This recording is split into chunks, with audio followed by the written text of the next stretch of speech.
President Trump is trying to quiet a revolt among many of his most devoted supporters amid demands over the Jeffrey Epstein case. The president defending Attorney General Pam Bondi and why for some it hasn't been enough and what they're still demanding. Here's Jonathan Karl tonight. Tonight, the White House is trying to diffuse an explosion of anger among President Trump's core supporters after the Justice Department and FBI announced it would not release any more information about the investigation into sex offender Jeffrey Epstein. How many of you are not satisfied with the results of the investigation?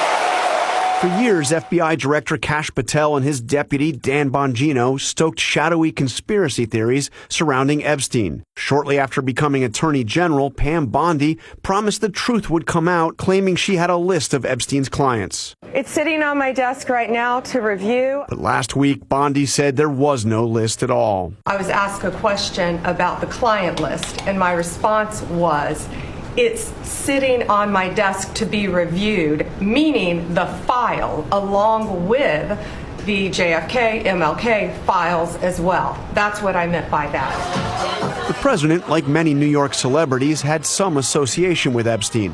When Epstein was arrested in 2019, Trump said they had had a falling out and hadn't spoken for 15 years. Now the president is calling out his own supporters, saying, "What's going on with my boys and in some cases gals?" They're all going after Attorney General Pam Bondi, who is doing a fantastic job.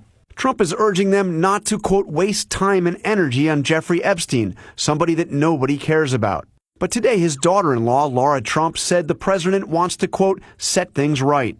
Well, I do think that there needs to be more transparency on this, and I think that will happen. Top Democrats say Trump and his team created the problem themselves. This was a conspiracy that Donald Trump, Pam Bondi, and these MAGA extremists have been fanning the flames of for the last several years.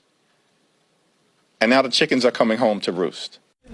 Trump worked the phones over the weekend trying to diffuse this controversy. Meanwhile, Attorney General Pam Bondi, FBI Director Kash Patel were both here at the White House today for meetings. I am told this subject did come up. Some of President Trump's outside supporters are now calling for a special counsel to look into all this. But senior officials who I have spoken to here at the White House say the president has made it perfectly clear that he wants to move on. David? John Karl right there in the briefing room for us tonight. John, thank you. President Trump is trying to quiet a revolt